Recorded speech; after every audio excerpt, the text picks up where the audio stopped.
So I'm sure you guys know some people in your life that are just absolutely cooked, a cooking tin of cooking tin. You look at their situation, they're gonna yap to you about their hard situation, be like, dude, I'm pretty cooked. And then you analyze their situation, and you're like, yeah, you're pretty cooked. You're pretty much the king of cooking tin. You might as well be the cooking tin of cooking tin CEO. Like, these guys are just absolutely cooked, more cooked than a pot roast in Thanksgiving. But in this video, I want to talk about this guy on the OSU Game subreddit giving his own story about, is there any top players of testicular torsion? And this guy is absolutely cooked, and I just want to talk about his situation here, and also just talk about the whole scenario about testicular torsion and how it will affect your OSU gameplay, because I just have some thoughts about it that I just want to share. But it's first this guy saying, is there any top players of testicular torsion by a part associated 90? And he says, guys, I got testicular torsion and I wanted to know if I still have a chance or if I'm cooked.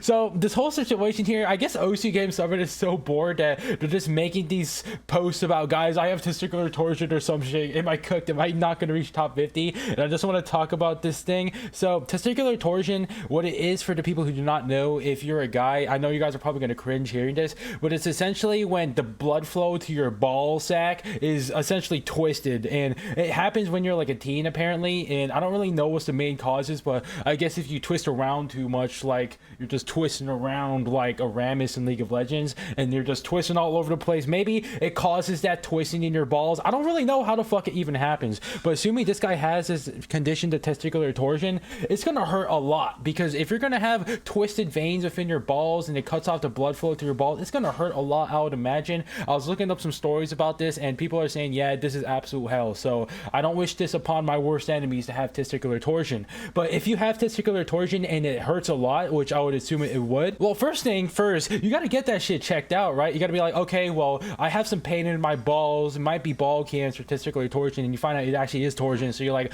okay, well, I gotta go fix that. So that should be your first priority, not thinking about if you're gonna be cooked because you can't reach the top 50 anymore because you have a twist in your ball sack. No, I don't know. I think this guy has a misjudgment of priorities here, so I don't really know. But if you have this for a long term and it's gonna be a long-term pain, it could distract you so much that you can't really FC maps in OSU and gain PP and reach the top 50. So maybe it doesn't really help you to reach top 50. I know for sure that having testicular torsion does not help you get better at the game at all. It's probably gonna make you play worse because you're just gonna be thinking about your ball sack pain while you're playing. So I think for this guy's situation here, yeah, you might be cooked, kid, but you should probably check that out. That should be your first priority. I don't even know why he's thinking about this. I also want to talk a bit more about this subject overall, where people seem to have these coping mechanisms where they're like, guys, I'm cooked, I will never reach the top 50, and I have these weird debuffs and conditions, oh my god, no, I'm so cooked. Like, maybe they're like, dude, my setup is so bad, or maybe my reaction time is so bad, or maybe I'm stuck in 6-digit forever,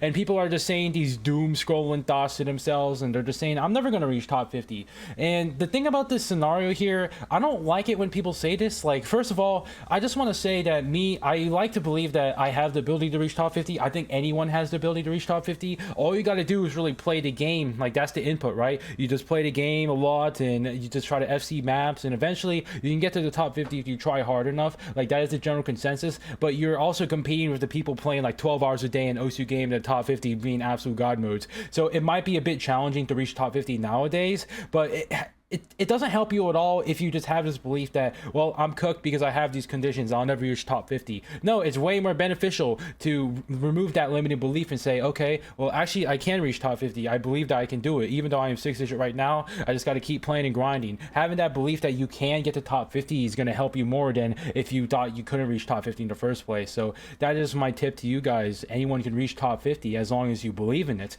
But in reality and objectivity, if you're going to think about reaching top 50, and if you have all these debuffs and conditions, I don't really know. It's up to you to analyze your situation of the day if you think you can reach there or not. But I think that anyone can reach there. But besides that fact where people are just blaming it on their own conditions, so me, for example, I'm currently ranked 4,500, and I play OSU to the extent that I would say I'm okay at the game, and I'm not really having the best buffs in the world. I'm not really exactly the Emmerich in terms of improvement, right? Like, I'm gonna be hop on, play my tapping maps, low AR, because that's what I like to do, and I just hop off, right? I'm not really the go of reading AR 11 or anything, which is where a lot of the PP would be in the late game meta. So for my circumstances, I don't know if I could reach top 50, but I'm still going to do the best as I can to get 1,000 pp play, because I think it's doable for me. And if I were to list my own debuffs in comparison to this guy named testicular torsion, I would say, like, what would be my debuffs? I would say I have a lack of self-confidence to achieve my goals as I had used to. Like, I used to have that, but now I don't really, because I realized how much an effect your beliefs have on your actual results. So I was like, okay, well, that's cast away. What would be my second debuff? Well, my reaction time is absolute dog shit. If I try to play the reaction time speed thing, my reaction time is actually like below average. Like, it's really fucking bad. And you need a good reaction time if you're going to be playing like the super high ARs. Like, it helps for that. But my reaction time isn't really good. What else, like, compared to physical conditions? I have fucking psoriasis, like this weird skin condition, and it hurts a lot. Like, I'm in constant pain all the time because of it. Well, I don't really give a fuck. I'm still going to do my best to play Osu. Like, I have all these conditions, right? Like, I don't really yap about it, and I don't really complain about it, because, well, everybody has been given cards at first, and you just have to deal with your situation and do your best. So that would be my advice to the people saying that they're gonna blame all of their conditions and their problems in Osu and improvement that they can't reach top 50 because they have testicular torsion. I mean, for this guy's scenario here, testicular torsion is pretty painful, but if you guys are blaming it on some random conditions you have, like, come on, seriously.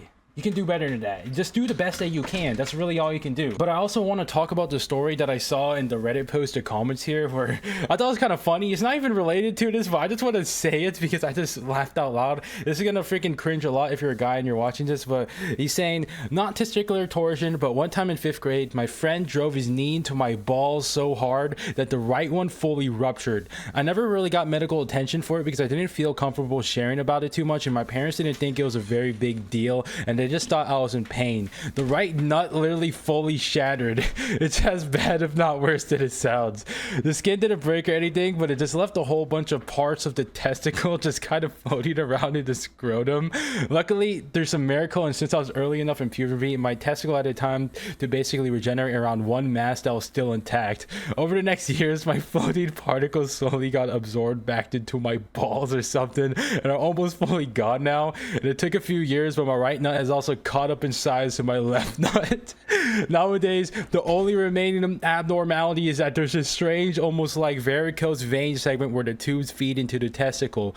To my knowledge, I'm still fertile and I probably have a super high risk of developing testicular cancer, but I went to a doctor one time about it and they didn't really have any advice for me, and I didn't think they just really believed me, but they did an ultrasound and nobody really knew how to make of it, but there wasn't cancer, so they just told me to make sure it doesn't develop new bumps and stuff, and so far so good. I hope in a few years my balls can finally return back to a symmetrical state. Oh, also, I'm 50k in Osu. So this guy's kind of cooked. He's ranked 40,000 in Osu, but he has this testicular torsion, like his balls are kind of shattered here. So this just proves that even if your balls are absolutely shattered here and you have a split ball, you can still do your best and try to rank up in Osu. You won't be 7-digit forever. So it's a bit of a motivation here, where if you guys believe that you're skill capped in any regard, well, that's your belief. That's the first thing. If you believe that you're actually skill capped, then you are skill capped. If you don't believe it and you actually have unlimited potential, then you'll improve as high as you want. And I did talk about this before in my videos because I think it's a very valuable subject and concept, where your beliefs are what make your results at the end of the day. But besides that, I also want to address some things about myself, where it seems like lately people have been wondering that I'm talking too fast in the comments. Like, they're like, yo, can you like stop talking so fast? You're giving me anxiety, or my breathing in between me talking is very loud and it gives you anxiety or something. So I made a poll about this, like, guys, am I talking too fast? And it seems like the general consensus is that no, I'm not really talking too fast. So I'll continue to do my best to talk as fast as possible, I suppose, while also being comprehensive with my words. So that is my goal here. I just want to address that thing right there. But I am actively trying to work on my speaking skills and try to speak better, because it's just something that I feel is quite purposeful. And also to not breathe as crazily, because I don't know, I'm just a big breather. I breathe crazily while I'm talking. I don't really know, man. But yeah, that's pretty much all I'm saying in this video, and I'll see y'all